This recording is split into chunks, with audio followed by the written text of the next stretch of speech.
The following program is sponsored by PokerStars.net. For me, it started small. It started small. From pool halls in Toronto to poke rooms in Las Vegas. It's given me a life I never could have dreamed. The game has taken me around the world. I've seen it all.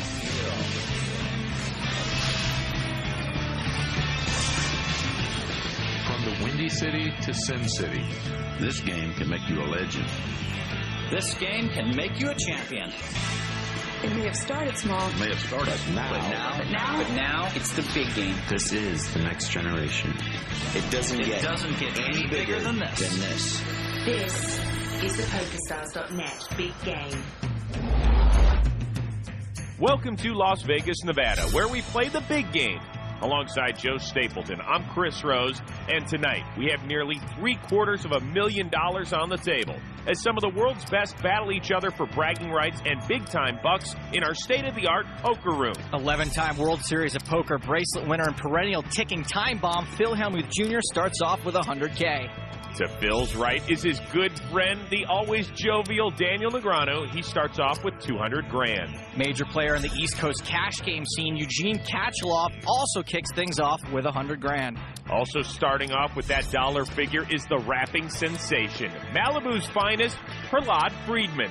Next to Prahlad sits 23-year-old internet prodigy Donnie Stern. He's bought in for $100 large.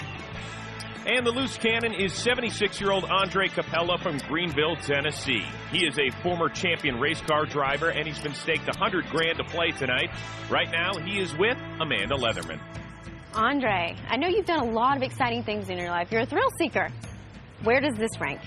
This will probably be the last big deal in my life. I know you're 76 years old, but are you intimidated at all of these guys? Not really. My goal in life now is to make it to 77. Well, you know what? I hope you get their chips today, okay?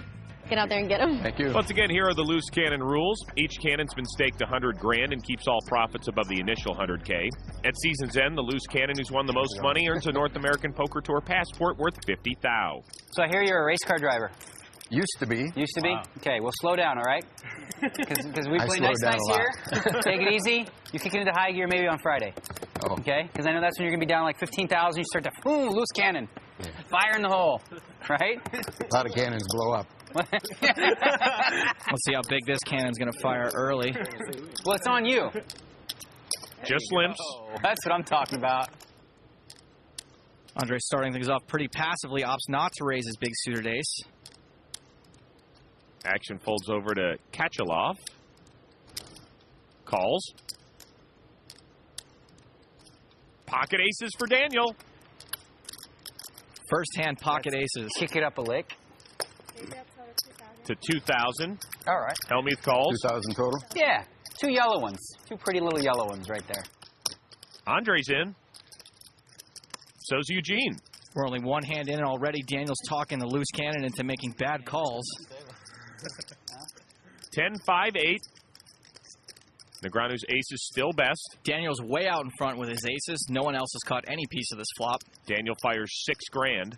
Phil's got the best shot at running down Daniel's aces. 7 would make him a gut shot. And Phil folds. So's Andre. And Eugene's out. Hey, I had a really good hand, I promise. Good for the game. Really good. You want to bet? I definitely had you beat at all times. Well, show the other one. Okay. See how I play? I play with those. There was only one left. Andre takes a lesson from Phil and dodges bullets early here. So Daniel takes down the first pot with pocket rockets, and we take a look at the rules of the big game. Each table lasts exactly 150 hands. The action pre-flop is pot limit, then no limit after the flop. Blinds are 2 and 400 with a $100 ante, all of which is paid by the player on the button. And every player begins with at least $100,000 but can reload for up to $500,000. Still waiting on that $500,000 buy-in. Like, I think he Donnie has... Stern, King, Queen. Yell it out.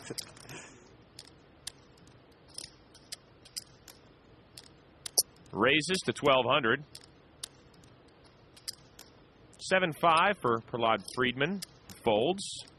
Eugene Katcheloff, born in the Ukraine. Raised over in New York. Looking at Big Slick. Calls. It's got Donnie dominated. Eugene Kachelov. Your watch is bigger than mine, I think, and this is the biggest watch I own. No, never mind. I got you. No, you got you on size. You still have me. But yours is probably worth like $140,000. No. Time to watch the cannon call. Eugene's got everyone dominated, but his watch is dominated by Daniels. 5-5-4 on the flop. You know what time it is. Capella checks. Donnie was the original pre-flop raiser, so it looks like he's working on a continuation bet. Which is 2,300. This guy in high school told me that true players never have a watch. Watch or no watch, Eugene Kachelov looks like he's about to throw his chips in the air like he's a true player. That was his advice. I was a freshman. He was a junior. He gave me a ride home, and he was like, yo, man, to be a player, don't ever have a watch. You can always ask a girl what time it is. That's good. And so was coined the expression, she wouldn't give me the time of day. 10 of spades on the turn. You're rolling early, Stapleton. 10 doesn't change much of anything here. Eugene still got the best hand with ace high. But that doesn't stop Stern from leading out, 6,200.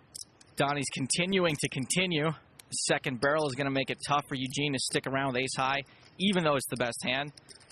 But the 10 doesn't really connect with too many hands in Donnie's under-the-gun raising range. Eugene may have picked up on this.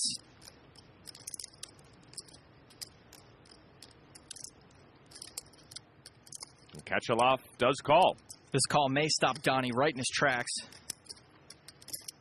The river, the king of hearts. That's the last king in the deck, and it's a very bad card for Donnie, specifically because he probably thinks it's a good card.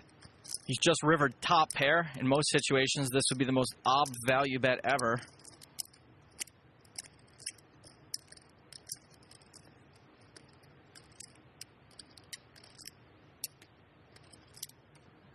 Stern fires a third time, this time 16-6, and that gets a look from Kachelov. Donnie thinks he just made a value bet. I don't see Eugene folding, and even though it's likely to be the best hand, there isn't much of a point to raising, though. Kachelov calls and shows the bigger king. Kachelov had the best hand the whole way, but the last king in the deck helped him to make a couple more bucks. He picks up a pot worth nearly $55,000.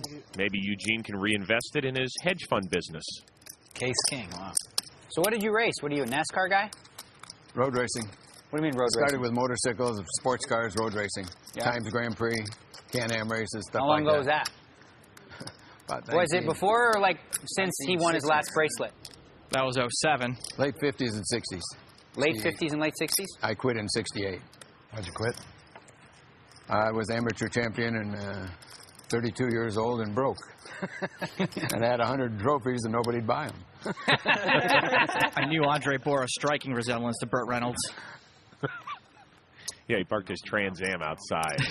Him and Dom DeLuise got fed up getting chased around by Jackie Chan. Kachelov raises to 1,500.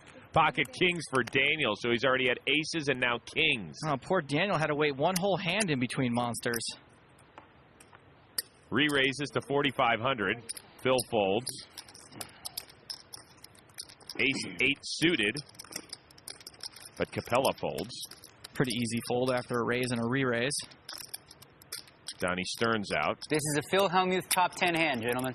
This is number 2 on his list. What do you think that is? Number 2 on your list? Kings? That's right. That's how I play this game. Huh? Aces and kings. That's how I play this game. I read the book. I know what to play and what not to play. Phil is in the zone today. He's not even speaking. He's in the knit zone. Yeah. Well, he hasn't had aces and kings like me, though. I've played 2 pots, aces and kings. That's right. But I'm not a knit. You've already had aces and kings. Yeah, and I hadn't had him like in a while. So Daniel's off to a fast start while our loose cannon has yet to hit the gas. If you want to appear on the big game and be a loose cannon, simply log on to PokerStars.net. There are free qualifying tournaments every day. Don't go anywhere. We are just getting started.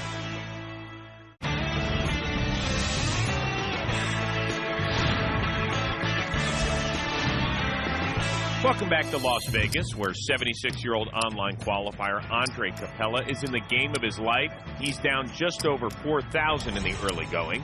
A lifelong adrenaline junkie, Andre says he's adding this experience to his long list of exciting adventures.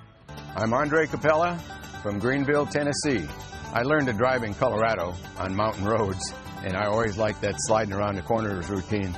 I did pretty good at it, and after that I wanted to go a little faster, so I started getting into road racing. And I actually built a car with a Chrysler motor. It went pretty fast. I actually won my first race, so that got me started. And after that I built about 5 more cars and ended up with probably the fastest home-built special in the United States, and was amateur champion in 1967. When I sold my house in Lake Tahoe and I moved down to Shingle Springs, I bought property, 16 acres, that had 2 seasonal streams on it. So I started going down to those creeks and digging around in there, and all of a sudden I started finding out that there was little pieces of gold here and there. So when you find a little bit of gold, it's like, wow, there's gold. Maybe there's more gold. So I actually took a geology course to find out more about it, where it came from and why it was there. And then really got into it and started building machines and used my backhoe. And then I built 5 dredges. I did it all the way to the time I was 70 years old. And I was running an 8-inch dredge. But when I hit 70, I decided that was enough. That 8-inch dredge got to be a little too heavy. There's the old saying out there that if you want to become a poker player and you want to go be